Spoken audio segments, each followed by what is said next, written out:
aí, arteiros e arteiras, como é que vocês estão? Gente, já vou começar com os recados iniciais. Não esquece de se inscrever no canal, deixar o seu comentário, a sua pergunta sobre o episódio de hoje, que a gente vai responder. Não esquece de ir lá no Instagram, seguir e acompanhar todos os conteúdos. E assim, eu estou com duas pessoas na minha frente aqui hoje que vão falar sobre um assunto que eu acho que nunca foi falado dentro do universo artesanal. Então, a todo modo, eu estou super orgulhosa de trazer dois especialistas aqui que vão falar sobre um assunto que a gente nunca falou dentro desse universo que a gente tanto ama, tá? O podcast tá diferente. Então, são dois homens que possuem uma habilidade em comum, que é deixar o mundo mais bonito, mais colorido, enfim. Criando desde o projeto e acompanhando todos os passos desse projeto. Eles são artistas, tá? Mas não fazem artesanato. Quer dizer, não sei, eu vou descobrir se eles fazem artesanato na conversa de hoje. E eles pensam em todos os detalhes que tá incluso ali, né, para construir um projeto. E vamos falar muito também de projetos de lojas que vocês tanto amam, tá? Então acompanha, que eu tenho certeza que vocês vão amar. Quero apresentar para vocês o empresário e especialista em comunicação visual, Wesley Bigoni, e o arquiteto e urbanista Ítalo Pietrobon. Sejam muito bem-vindos ao Pod Arte de hoje. Obrigado. E aí, vocês estão bem? Oi, Gil. Primeiro, é um prazer aqui estar com vocês, com o Ítalo. E eu tô aqui, pronto para ser entrevistado. Para ser entrevistado e ter um bate-papo bacana, né? Eu quero saber sobre os perrengues que você falou que ia contar. Ah, né? Vamos falar. Perrengue é o que não falta, né? É o que mais tem. Tá, agora deixa eu perguntar uma coisa pra vocês. Se vocês fossem um super-herói, que super-herói vocês seriam? É brincadeira. Mas se vocês quiserem responder, pode responder. Vai que você tem algum favorito. Não tem super-herói favorito? Eu acho que eu queria ser o Super Choque. Deve ser legal dar choque nas pessoas, né? Não sei. Eu gosto disso aí. Super Choque. Eu sou meio malvado. Mas posso falar um negócio? Super Choque é um super-herói da geração mais nova, tá? Você conhece o Super Choque? Não falando que você seja da geração mais velha, mas é um desenho recente. Só Eu vi geração almoçando depois da escola, tá? Mas eu acho que ela se chama um pouco de velho. Foi. Não, mas ó, pegando o gancho, a sua empresa existe desde 94. Sim. Eu nasci em 96. Que legal. Estão há mais de 20 anos no mercado. Então, para o pessoal que não conhece, a Bigoni Propaganda, o que é a Bigoni Propaganda? Bom, como você disse, em 94, quando meu pai teve a ideia de abrir uma comunicação visual, eu tinha apenas 7 anos, tá? Então eu não sou tão velho assim. Dá pra dar uma melhoradinha aí, né? Mas a ideia foi do Zé Bigoni, que é um falecido, tá em outro plano, que Deus o tenha, e deixou um legado assim maravilhoso, porque com 9 anos eu já trabalhava com ele. Então eu vivi toda a história, todo o crescimento dele, e ultimamente, faz 4 anos que isso aconteceu, mas tinha uns 5, 6 anos atrás do acontecido que eu já tinha tomado a frente da empresa, as coisas estavam na minha mão. Ele foi muito inteligente de fazer com que me dar essa oportunidade, e quando aconteceu a empresa estava tudo bem, o que resta aqui, o que tem muito é saudade mesmo, tá? Mas ele foi muito inteligente em deixar a gente bem, tomar conta mesmo do negócio, tá? E a Bigoni Propaganda ela é uma empresa de comunicação visual. Sim. Para quem não conhece o termo comunicação visual, como você explicaria isso? Então, eu sempre falo que eu lido com sonhos, certo?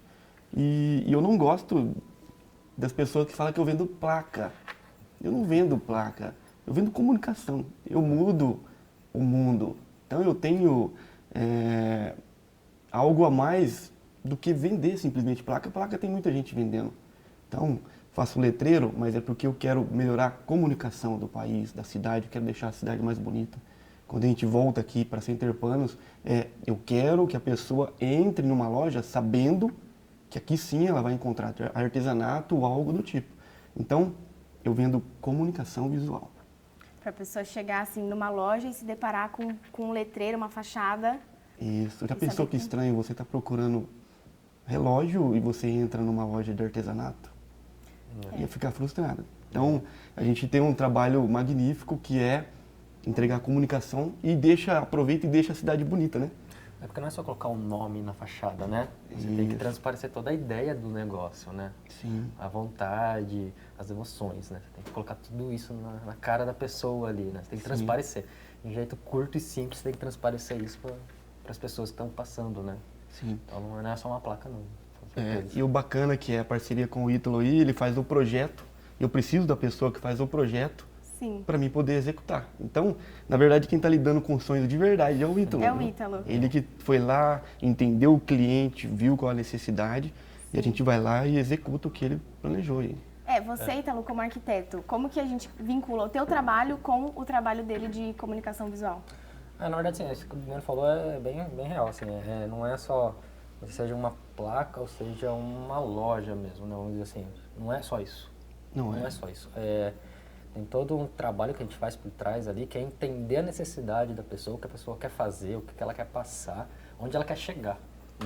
Né? Porque se fosse só fazer uma loja, vamos fazer só uma loja, é só entrar num salão vazio, colocar prateleiras, produto e pronto, abrir a porta, né?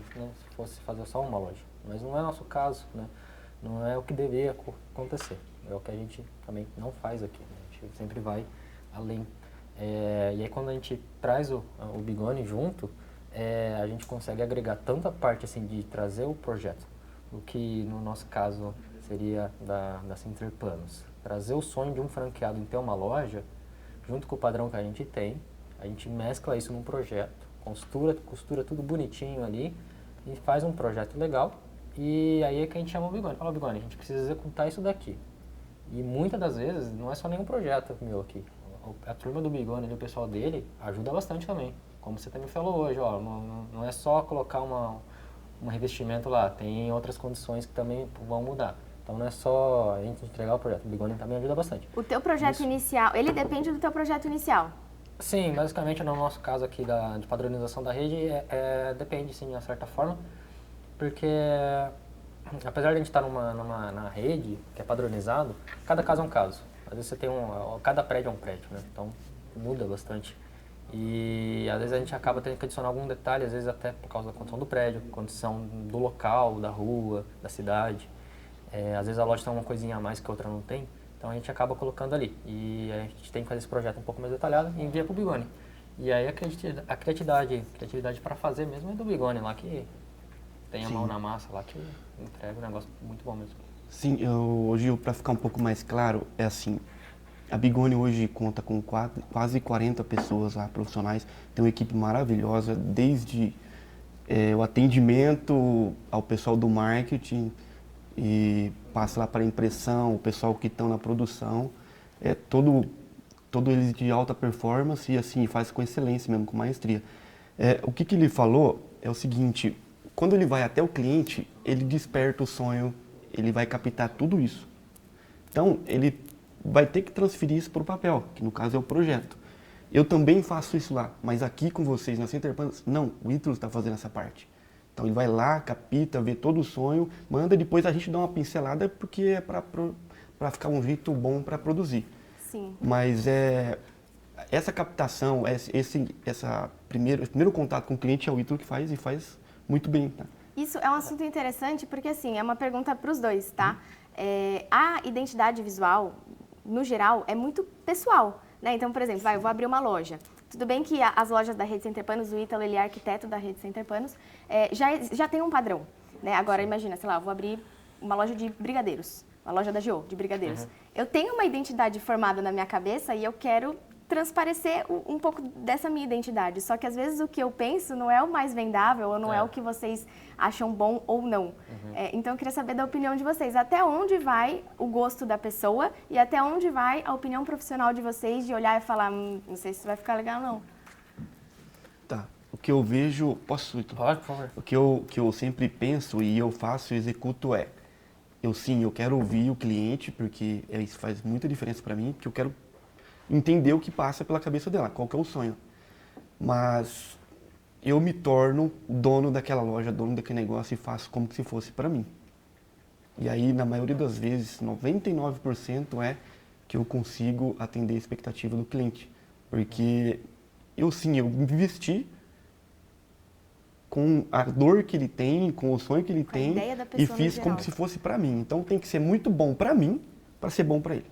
Sim. Certo? Não, eu acho que é isso mesmo. A gente tem que realmente entrar na mente ali da pessoa, né? Conhecer até o dia a dia da pessoa, quem vai executar lá, né? A gente tem que estar no dia a dia da pessoa, saber o que ela pensa, o que ela quer. Às vezes ela realmente vem com uma ideia que para ela é o sonho dela, que eu quero ter uma identidade visual daquele jeito ali, ou uma loja daquele jeito. E é o sonho da pessoa, ela sempre sonha com aquilo. Mas na hora que a gente vai analisar talvez algumas condições ali, não vai bater, não casa. E aí o que a gente teria que fazer? No caso, né, a gente trabalha assim, a gente pega e vamos moldando esse sonho da pessoa. Não deixa ele de lado, não descarta ele. A gente pega aquele sonho e vai moldando. Você escuta a opinião da pessoa, mas mostra para ela uns caminhos que talvez ela nem conhecia, exato, né? Exato. Às vezes a pessoa tem uma visão assim, um pouco mais fechada, é o sonho dela, mas tem uma visão um pouco mais fechada. E às vezes todo mundo tem isso, na verdade, acaba acontecendo. É que a pessoa, ela vem com uma ideia, né? Ela não sabe como essa ideia pode Exato. ser executada e às vezes ela nem sabe como que isso pode ser aprimorado, né? A gente pega essa ideia da pessoa, às vezes tira um pouco ela da caixinha ali, mostra umas coisas diferentes e aí vamos moldando, né? A ideia dela, assim, é uma forma de continuar o sonho da pessoa, ter aquele sentimento que ela sempre quis, ter aquele negócio daquele jeito, mas também trazer um pouco mais para a realidade. Então a gente consegue fazer isso. E como o Luiz falou, 90% dos casos acaba acontecendo isso e de uma maneira muito boa. E como que vocês fazem para conhecer um cliente?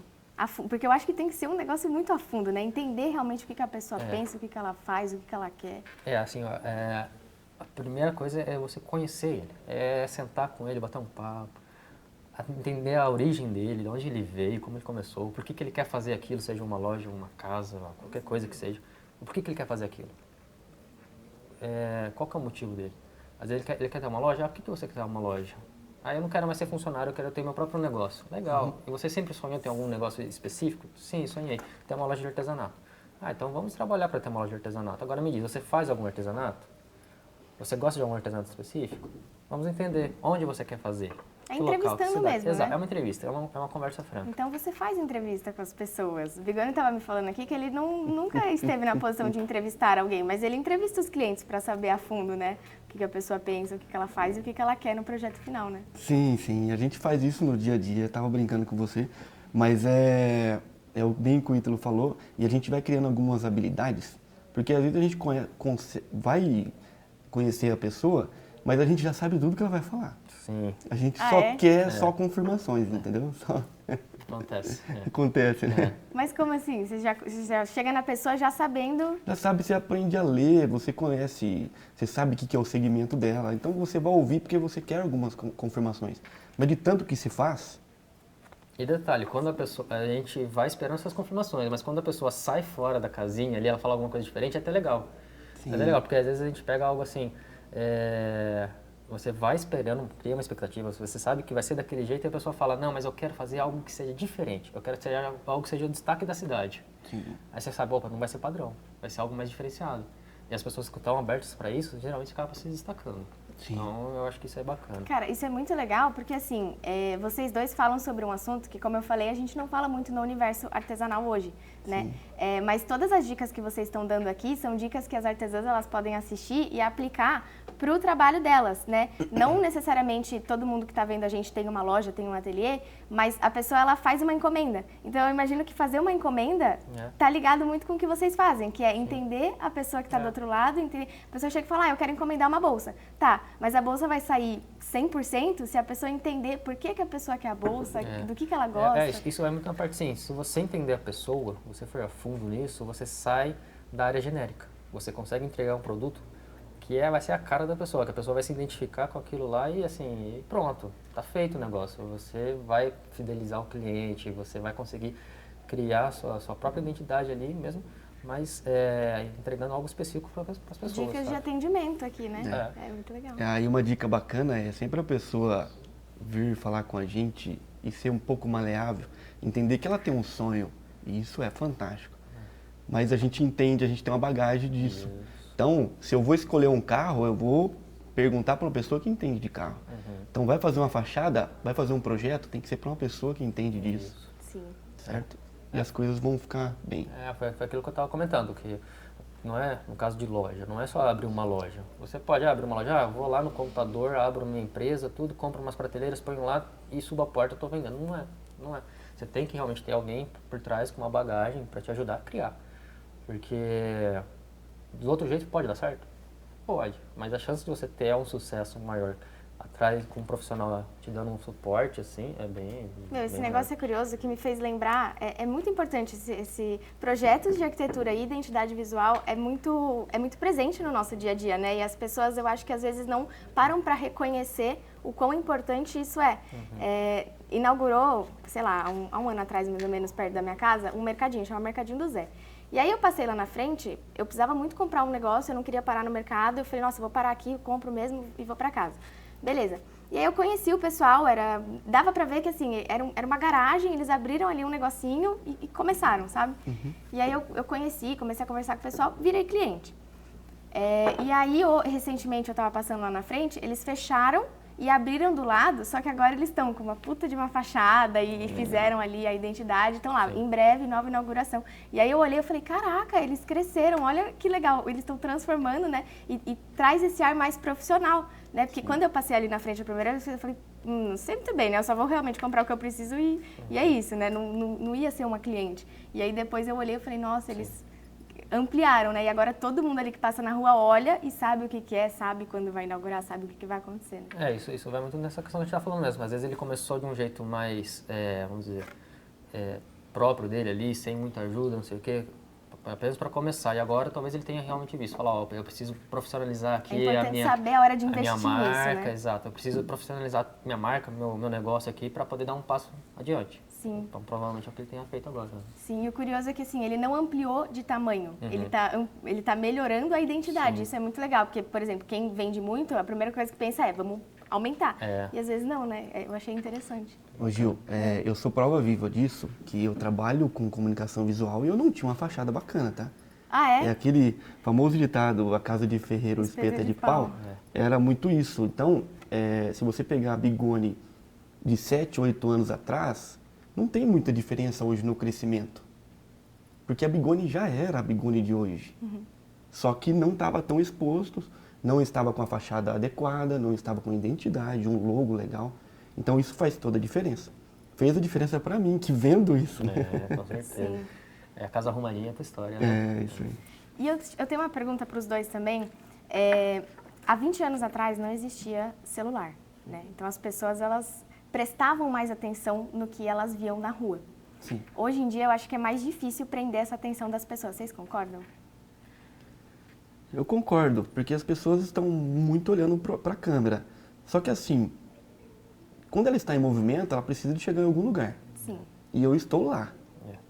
Então, o que nós fazemos é a fachada. Ela tem que olhar para a fachada, porque senão ela vai entrar na loja errada. Exato. Por mais que ela está olhando para a máquina, para a tela, mas em algum momento ela vai ter que, deixa eu ver onde eu estou chegando, é ali que eu vou chegar. Vi lá, sem ter panos, tem o nosso trabalho lá. Eu acho que tá certo. Pelo menos assim, que nem um trajeto no carro. Hoje a gente está no celular, né? Quem não está dirigindo está no celular. Sim. E antigamente não tinha o celular. Então, assim, com o celular hoje, pelo menos as pessoas estão vendo tudo ali, informações. Eu quero pesquisar tal loja, deixa eu ver o que eu preciso aqui, tá no celular. Antigamente não, antigamente a gente tinha toda a comunicação visual na rua. Era outdoor, eram placas, eram propaganda em cima do prédio, tudo que é lugar. Você tinha essa comunicação antes, que hoje você não tem, hoje tem muito reduzido. Então, assim, e hoje, eu acho que eu vejo pelo menos um caminho nessa questão, tanto na parte de arquitetura quanto também de comunicação, não sei se você vai concordar comigo, que eu acho que está indo um caminho, assim, realmente menos a mais. Sim. Porque não adianta você pegar uma fachada, por exemplo, e topetar de informação que não vai dar tempo da pessoa ler, e a pessoa está no carro, no celular, não vai ler. Então, às vezes, compensa você minimizar ali a quantidade de informações e itens que você vai colocar na fachada e realmente fazer um destaque grande ali, seja para a marca, né? Para um logo ali bem bacana. E aí você acaba até otimizando melhor. É o que você falou, a pessoa está dirigindo, às vezes está no carro, opa, aquela marca ali, ó, só tá ali, ó, só tem ela brilhando, e mais nada brilhando, e a marca é ali. E é um baita engano da gente pensar que a hora que, depois que veio o celular, as pessoas não olham para a fachada mais. Por que eu falo isso? Você precisa pesquisar antes. Então, vai pesquisar, vai estar lá no Google o negócio, no endereço, vai estar lá. Já tem uma fachada. A pessoa, às vezes, ela nem quer olhar mesmo. Ela vai pronta, tá com o destino já pronto. Vai chegar e vai se identificar com a fachada e entrou para dentro. E a primeira impressão é a que fica, né? Então, a pessoa, ela tá no celular, ela vai ver a foto da loja pelo celular e vai falar, caraca, que loja bonita, vou lá visitar. Sim, né? Sim, isso é muito isso. Eu já vi muitas lojas lindas por dentro, mas a fachada é horrível. Sério? Já vi, e isso tem. tá? Isso acontece. Porque às vezes o dono fica tão dentro da loja que ele não vê pro lado de fora. E a hora que a gente vem e mostra para ele essa dor, essa necessidade para ele, que a gente consegue provar isso, o faturamento dele muda. Sim. Ele passa... É facinho de virar amigo das pessoas, é só mexer no faturamento dela para cima, as coisas vão. É comprovado, né? É comprovado. Puxando pro meu lado aqui, eu também vejo o inverso. Eu vejo lojas com uma baita de uma fachada bonita, chamativa, a pessoa entra lá, mas na hora que entrou, cadê a loja lá dentro? Ela Não se tem. perde, não sabe nem na onde está as coisas. Exato, Né? não adianta também. Então, assim, é os dois, é um conjunto, não tem como. E outra coisa que eu vejo muito também é que no trabalho dos dois, as pessoas elas tendem a achar que não precisa. Então, por exemplo, eu comprei um apartamento, eu não vou contratar um arquiteto porque eu vou dar um jeitinho, eu já tenho móvel aqui, não preciso de um arquiteto.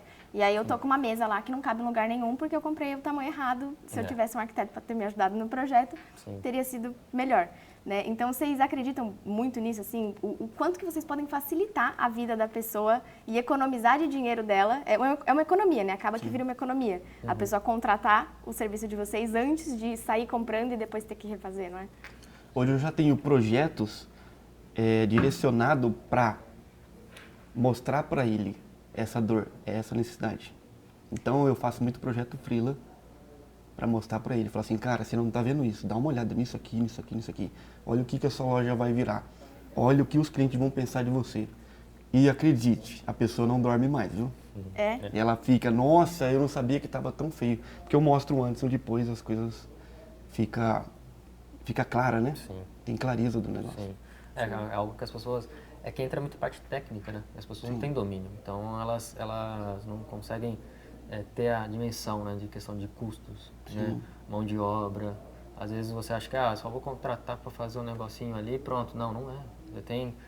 Não é só pintar, não é só subir uma parede. Tem um monte de custo envolvido ali que você acaba se perdendo se você não tiver a parte técnica bem afiada, né? Na parte da arquitetura isso acontece muito, né? É isso que você falou, eu vou colocar uma mesa no meu apartamento. Pô, não cabe. Não cabe. Mas eu medi lá, mas você considerou a porta, considerou a janela? A pessoa coloca a mesa, cabe lá, mas a pessoa não abre a porta depois. Né? Então tem muito isso. E assim, pelo menos na parte da arquitetura, para projetos, seja residencial, comercial, o bom de você ter um profissional junto com você é a parte de, além de você elaborar um projeto um pouco mais da sua cara, você conseguir pedir para o profissional deixar do jeito que você quer o projeto, é o fato dele ter o conhecimento de falar, isso aqui que você quer fazer dá pra fazer, mas vai ficar caro. Isso aqui a pessoa te auxilia, né? Isso aqui que você vai fazer não vai ficar legal. Você vai colocar um forro de gesso ali, vai ficar baixo. Você vai ter uns 2 metros e 10 de pé direito, a altura de uma porta, não vai ficar legal. Então, dá pra fazer, mas não vai ficar bom. E na hora que você entra na parte de orçamento também, porque quando você faz um projeto, o profissional vai te entregar um orçamento da sua obra ali. Seja construção, seja interior. Vai te falar, esse projeto aqui vai te custar tanto. É isso que você quer fazer mesmo? Tem condições de fazer isso aqui? Sim. Eu tenho, então vamos executar. Não tenho, eu preciso tirar um pouquinho. Então tudo bem, vamos ajeitar o projeto para deixar de acordo com o que você precisa. Com o seu orçamento, Exato. né? Isso é legal. E o mercado está evoluindo, os clientes também estão mais exigentes e não tá para amador, tá? Não dá para chegar lá e fazer um rabisquinho e falar, é isso que vai ficar, assim, assim, assim. Não. Hoje tem que apresentar um projeto muito bem feito e conquistar ele. Vamos falar de 5 anos atrás, a fachada de ACM era um pouco difícil de vender. Hoje está difícil de vender a de lona. O que é ACM? O ACM, ele vem de alumínio composto, então a placa frontal e a traseira é de alumínio com pintura poliéster ou guinar e tem um recheio no meio que é de PVC. Então é o que está sendo usado nas fachadas, fica bonito, liso, fica mais brilho ou mais fosco. E é assim, é o que o Ítalo falou lá atrás, menos é mais. Então você fez isso, já vai ficar uma parede bonita, imponente, e depois você vem com o loguinho ali, que até ajuda a cumprir a lei da cidade limpa e as coisas vão acontecendo. Vai tendo um outro formato, né? Sim. É um material novo aí, novo entre aspas, né? Sim. Mas que você falou, tá bombando, né, agora. Sim. E falando sobre loja em específico, o trabalho de vocês ajuda com que a pessoa tenha mais clientes, mais visitas e, consequentemente, mais vendas, né? Sim. A pessoa tem que se sentir bem dentro da loja, principalmente numa loja da Center Panos. O Ítalo, ele é arquiteto da rede Center Panos. O que você... Porque, assim, existe o cliente Center Panos. Sim. que é o teu cliente, é a empresa para a qual você trabalha hoje. Só que a Center Panos tem clientes. Então você tem que não só conhecer a Center Panos, mas você tem que conhecer os clientes da Center Panos. E o cliente da Center Panos são dois.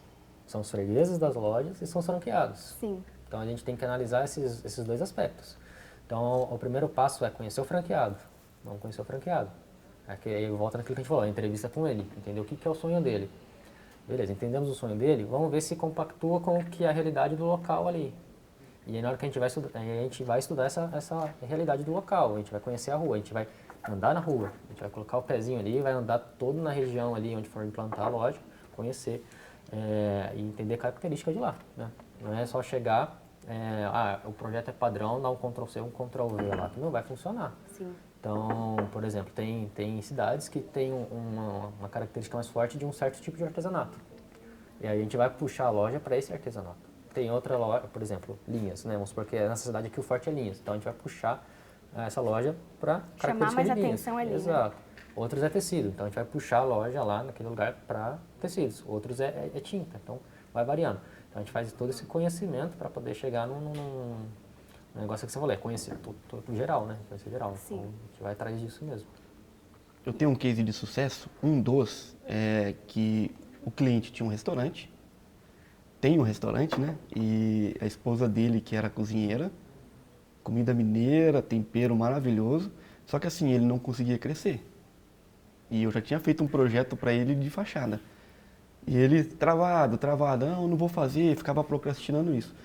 Um dia nós estávamos conversando, eu levei ele para fora da loja, do restaurante, e falei, fica na posição de cliente, uma pessoa passando na rua que não te conhece, não conhece a comida. Você entraria? Ele falou, cara, não consigo entrar aí. Eu falei assim, então vamos começar pela fachada. Fizemos a fachada para ele, não deu um mês, a gente tem o Monk também da empresa, ele me ligou, oi Isley, eu preciso de um favor seu, coloca uma câmera fria para mim aqui dentro. Colocamos uma câmera fria.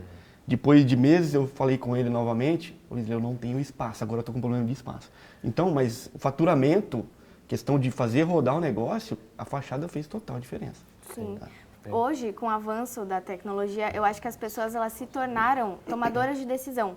Então é muito aquilo, né? Antes você precisava comprar uma linha, você queria ir num restaurante, você punha o endereço, via no mapa e ia. Né? Você chegava lá e aí você falava, vou entrar, vou comprar porque eu já estou aqui e vim até aqui e é isso. E hoje em dia não, hoje as pessoas elas têm a tomada de decisão muito rápida na mão. Então você fala, eu quero um restaurante de comida mineira.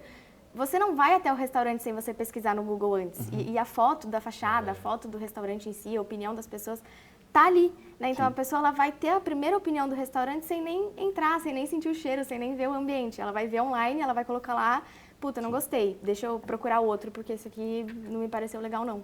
Né? Mas dentro disso que o Isley falou, trazendo para o nosso caso da Center Panos, acontece muito, geralmente quando é caso de, a gente chama de troca de bandeira. Quando já existe uma loja de artesanato na cidade, a pessoa quer se tornar um franqueado Center Panos. É legal que a Center Panos ela tem esse modelo, né? A pessoa ela já tem um armarinho, ela já tem um ateliê e a Center Panos oferece a troca para a pessoa ampliar a loja, ampliar os produtos. A gente soma os dois, né? Soma já a expertise que a pessoa tem ali da loja dela, todo o negócio que ela já tem. A gente adiciona ao nosso conhecimento de franquia, todo o nosso catálogo e a gente transforma aquela loja da pessoa numa loja franqueada Center Panos.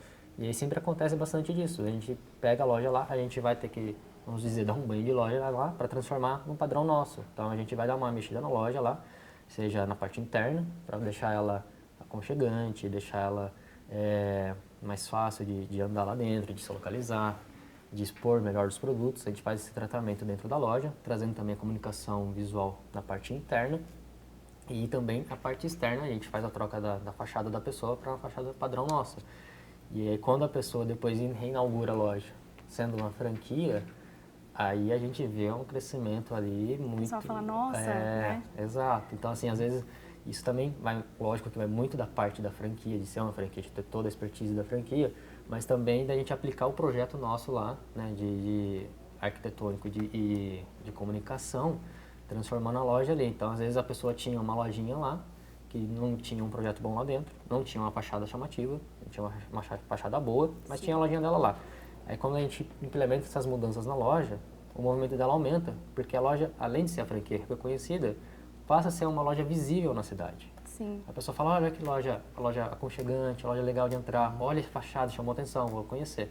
Então tem aumentado, assim, quando a gente faz essa mudança, a gente tem percebido realmente esse aumento, assim, do público, né? Público nas Tem um lojas. caso recente, vou até dar um spoiler aqui, tem um caso recente de uma futura franqueada, um futuro franqueado, que tem um armarinho na cidade, mas esse armarinho não tem ateliê. E aí ele vai trocar, né, vai fazer a troca de bandeira para implementar o ateliê nesse armarinho e virar uma loja da Center Panos. Sim. Então assim, crescer, ampliar e deixar mais aconchegante. E o mais legal de tudo é que assim, a pessoa que quer ser um franqueado ou franqueada Center Panos, ela vai ter acesso ao nosso arquiteto, né, e às melhores fachadas do mercado, né? Exato. Já vem tudo num combo ali. É isso que a gente falou, vamos colocar um ateliê nessa loja. E o ateliê é outra questão, não é só a gente pegar um espaço ali e colocar umas mesas, não, a gente pensa no ateliê da melhor forma possível para quem está fazendo o curso primeiramente, que tem que estar no espaço bom para se fazer o curso, então a gente vai pensar no espaço para a pessoa entrar, andar no ateliê, no espaço para ela sentar, no espaço para ela trabalhar e até na iluminação a gente pensa. Sim. Então é tudo bem casado ali. E aí depois no segundo momento a gente ainda pensa, como é que a gente vai fazer a visibilidade desse ateliê dentro da loja? Vamos imaginar uma pessoa que entrou na loja pela primeira vez e ela tem a vontade de fazer um curso. Ela vai ver as pessoas no ateliê trabalhando, fazendo o curso e vai despertar a vontade dela para poder fazer. Então é tudo bem casadinho, bem montado mesmo. Sim. Gil, quando você fala de tomada de decisão, as pessoas têm isso mesmo e está na mão dela. Só que ninguém toma decisão sem antes descer lá no Google e ver se a pessoa tem uma fachada, se a pessoa tem as fotos internas que está muito assertivo. Eu sou prova disso que eu já vendi projetos de 2, 3 dígitos sem a pessoa me conhecer. Mas eu tenho certeza que ela desceu no Google e foi lá. Olha, até parece que eu estou fazendo propaganda para o Google. Né? Mas é uma verdade porque lá é onde a pessoa vê. No carro ela não está vendo porque ela está conectada com outras coisas. Mas quando ela vai comprar, sim, ela se conecta, olha a fachada, olha o interno, para ela ter certeza. Eu tenho um negócio que para mim comprar eu tenho que pegar. Tem que ser palpável. Sim. Como que eu resolvo esse meu problema? Eu desço e pesquiso e eu quero ver se aquilo é real. Onde tem, Certo? Então, o cara vende tal produto, mas a fachada dele não condiz com aquilo, já é um alerta. Sim. A gente já abre um alerta para aquilo. Sim. Então, o trabalho nosso é para resolver essa questão, solucionar esse problema e melhorar o faturamento do cliente. Essa é a verdade. Com certeza. Sim. Esse é o objetivo. E você falou que começou na empresa com seu pai quando você tinha 9 anos, é isso? Sim. E quando que foi que você fugiu da escola para fazer aula de sax ou para tocar sax? Como é que foi isso? Então, eu sempre tive um sonho que era... Eu tive 2 sonhos na minha vida. Que é ser um saxofonista e o outro que é ter uma empresa de outdoor. Tenho medo de altura, tá? Tô sendo muito sincero. Eu tenho um pouco de medo de altura, mas eu gosto de coisa que desafiam a altura. Eu não vou, tá? Mas falando de faltar todas as quintas-feiras, os professores queriam me matar, mas era uma decisão minha. Você faltava toda quinta? Faltava. Caramba. Eu com 12, 13 anos eu era muito decidido, sempre fui. Então, eu tenho um curso em Tatuí que eu passei na prova, que era um conservatório, e eu tinha que fazer todas as aulas dentro de um dia só, porque era longe. Então, isso era de prédio, todo mundo fazia isso lá. O pessoal de longe montava todas as aulas no mesmo dia. Como a gente ia no carro com 4, 5 pessoas e cada um estava com um instrumento, então eu saía de casa às 6 horas da manhã e chegava em casa meia-noite. Então de quinta-feira eu não ia para a escola.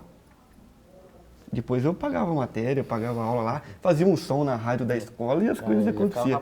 Mas o que foi bom disso é que se eu tivesse ficado no colégio, eu não tinha aprendido, não tinha sido cobrado. Tatuí, se você tirasse menos que 7, convidava você para ir embora. Então, era muito pegada mesmo. Eu fiz 5º ano de saxofone, comecei. Só que aí teve um negócio que despertou, eu tive um despertar de honrar meu pai. Então, eu estando ali desde os 9 anos com ele, todas as minhas dificuldades, o que eu precisava, ele estava ali e comprou o instrumento para mim, mesmo sem poder. E entrou numa linha de que, tipo assim, eu preciso de honrar esse cara. E muito assertivo por isso. O que aconteceu Eu tinha um medo danado do que aconteceu há 4 anos atrás ter acontecido e eu não ter feito a minha parte. Então, remorso, essas coisas que você vê falar, e eu não tenho nada a não ser saudade do meu velho. Sim. Então, aos 18 anos eu tomei uma decisão de que eu não iria mais ser músico. Mas você estava caminhando para ser músico. Sim, já fazia alguns freelas em banda da cidade, fazia casamento, tocava em quartetos, estava bem encaminhado. Tinha professor, inclusive, vou mandar um abraço aí pro Marcão, que foi meu professor, teve o Jacaré também, aqui perto de Borto Plano. E assim, foram pessoas que me cobraram demais. Tem o João Dias aí, que foi meu segundo pai aí, me ajudou muito na música. E o que acontece? Chegou com 18 anos e eu falei assim, eu não quero mais, eu não posso mais ser músico. Eu preciso de parar com isso aqui. E aí eu levei música como hobby, mas só que eu adquiri todo aquele conhecimento, toda a responsabilidade, o que eu fui cobrado. Então eu trouxe isso para o meu negócio. E fui abraçado pelo meu pai e fizemos as coisas, foi acontecendo. Então, com 25 anos eu assumi a empresa. Então a empresa tinha quase 30 funcionários. E eu falei para ele, pode deixar que a dor de cabeça é minha, o senhor vai assinar os contratos, vai tomar um café com o cliente. E tempos antes dele partir, ele falou com um amigo, falou assim, cara, tem 5, 6 anos que eu vivo. O restante eu trabalhei demais. Que então legal. é isso, eu fico de coração cheio mesmo, porque eu pude aí cooperar, ajudar e participar. E ele deixou um puto de um legado, uma empresa, vou ser muito sincero que não é fácil ser filho do Zé Bigoni, porque ele foi um cara muito honesto, cumpriu com tudo que falou, mas assim, deixou o legado e eu estou disposto a cumprir. Tem meu irmão lá, tem minha irmã, a mãe, estamos tudo junto aí, certo? Legal. E você falou que você tem medo de altura, mas que você gosta de se arriscar. Você também tem medo de altura, mas Sim. você é piloto de avião? Você é piloto de avião ou não? Sim, sou. Como que faz para ser piloto? Bom... Não, calma, deixa eu reformular minha pergunta. Como que faz para ser piloto de avião tendo medo de altura? Para chegar a ser piloto de avião com medo de altura, você tem que conhecer a máquina, conhecer o avião. Porque assim... Confiar na máquina. Confiar, tem que confiar. Porque quando você chega para estudar aviação, você vê que é realmente um meio ali muito seguro. Muito seguro. Não tem por que temer. Eu morro de medo, tá? Morro de medo. Não, você não é a única, tem muitas pessoas. Mas assim, Contem com o Ítalo para tirar seu medo. Contem com turbulência? Medo, Nossa senhora. Então, eu amo acho que vou morrer. turbulência. Eu tenho medo de altura, mas eu amo turbulência. Pra mim, isso? turbulência é uma parte tão gostosa do voo. Pelo menos quando a gente faz as aulas de voo, a gente faz em aviões menores, monomotor.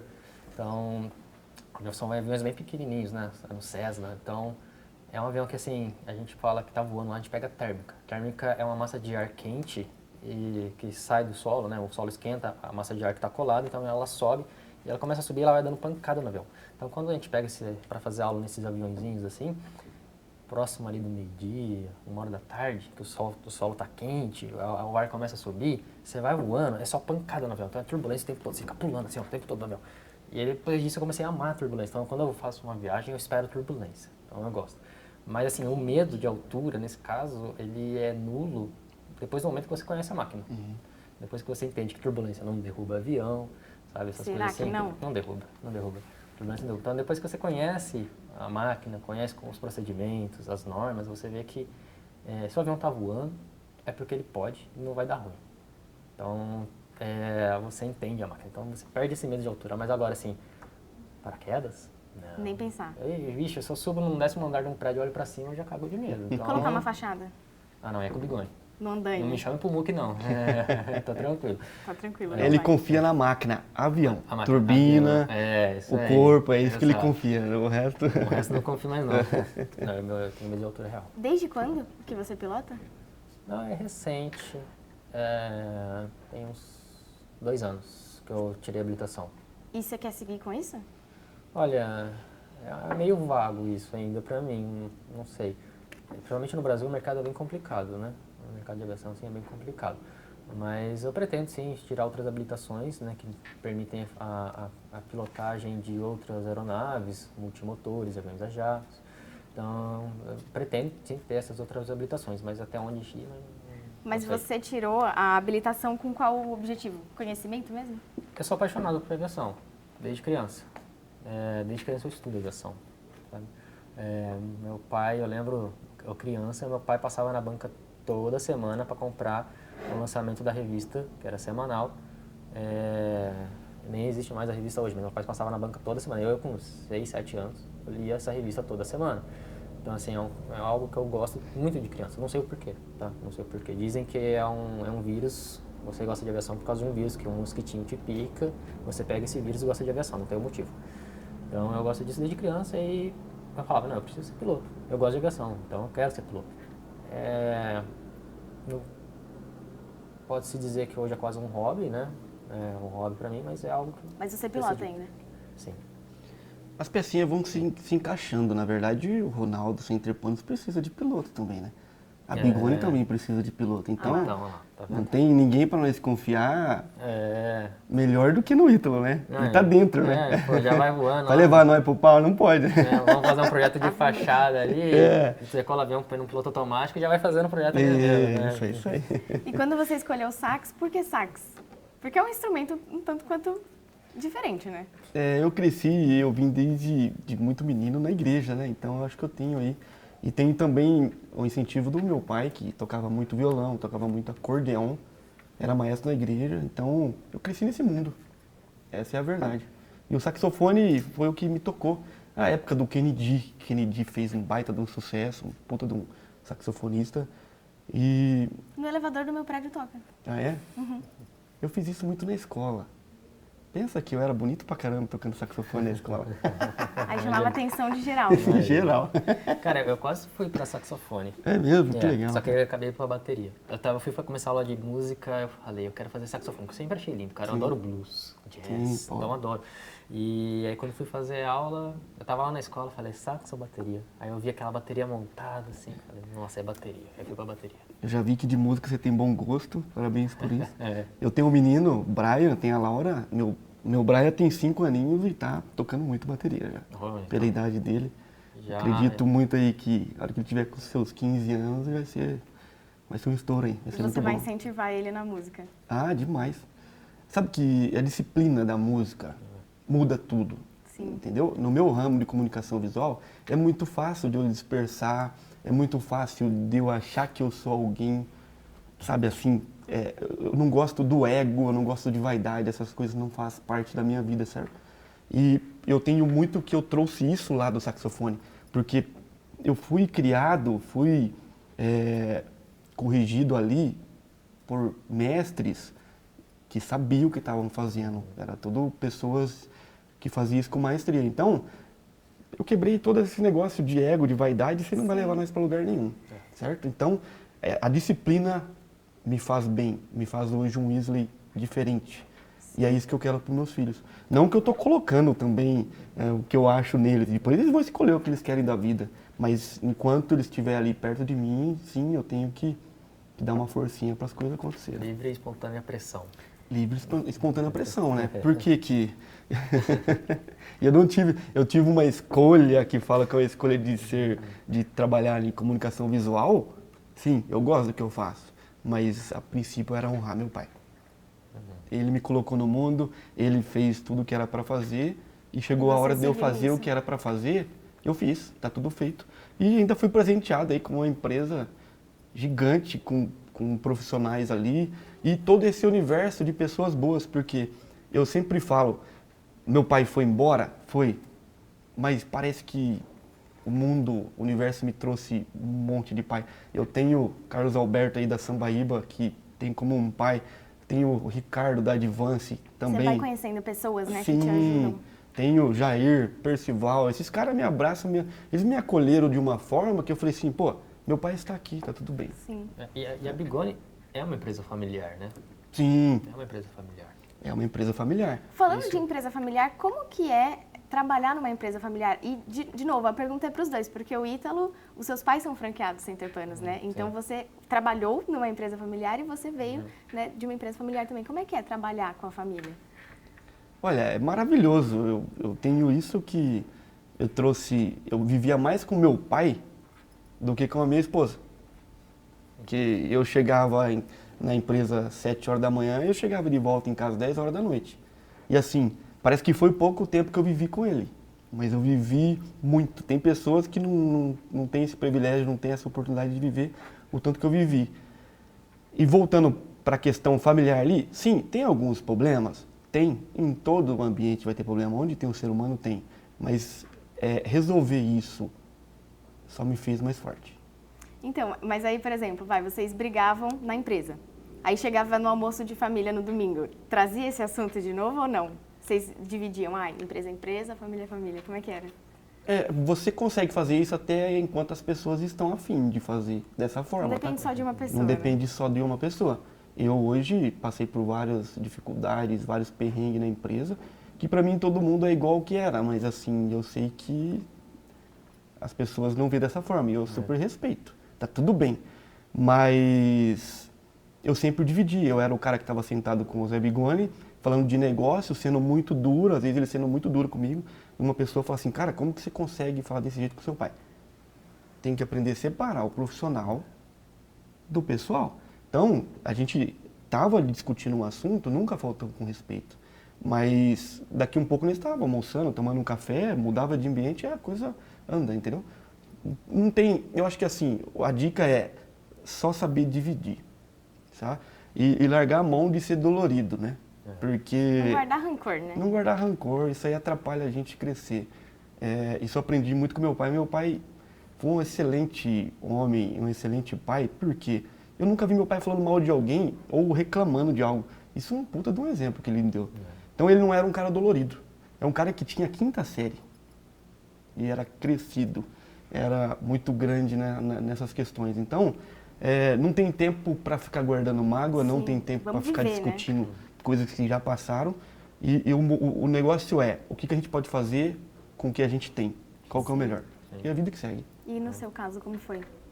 No meu caso, é isso que você perguntou, né? Como que no almoço de família. No meu caso, é tudo bagunçado. É bagunçado. Você sentou, vamos falar da loja? Aí começa. Ou é minha mãe que puxa assunto, ou é meu pai que puxa assunto, ou eu puxo assunto, sempre tá falando, não tem como. Tá em casa, lá tá assistindo um jogo, ontem tava assistindo o Corinthians perder, infelizmente. Que time você torce? Corinthians. A gente tava assistindo o Você? Corinthians perder. Eu sou bandeirinha. Eu torço por aqui, eu cheguei no ambiente, eu escolho um dos lados, aí eu não... Você pode escolher São Paulo hoje?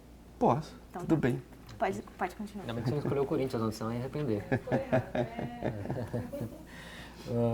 Então, lá é assim, sentou, tá falando da loja, porque é muito familiar também a loja lá. Então, são meus pais que tocam lá, né? São franqueados da Center Puntos.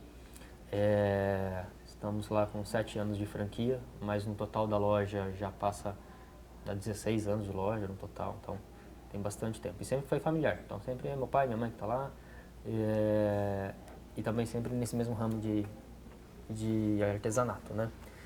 E eu não consigo estar sempre lá na operação, né? É que você não fica ali, né? Você faz outras coisas. Sim, eu não consigo estar sempre na operação, mas quando eu estou ali é gratificante. Isso pelo que nem o Izzy falou, por honrar, né? Sim. Honrar. Então você está ali, você está ajudando, e você não, pelo menos no meu caso, eu não espero nada em troca, não cobro nada, eu estou lá para ajudar, porque eu vejo que uma realização que a gente consegue fazer lá é uma realização da família. Sim. Então isso é importante para mim. Bem rápido, eu sei que a gente está com o tempo curto.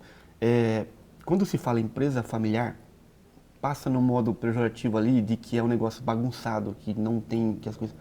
Esquece isso, tá? Pelo contrário, né? As coisas só é bagunçado porque as pessoas escolhem ser bagunçadas, Sim. ser desorganizada. Você vai lá na Bigoni, a Bigoni tem pop em todos os setores. Bigoni, sim, falamos de igual para igual. As pessoas lá não tem irmão, não tem primo, não tem...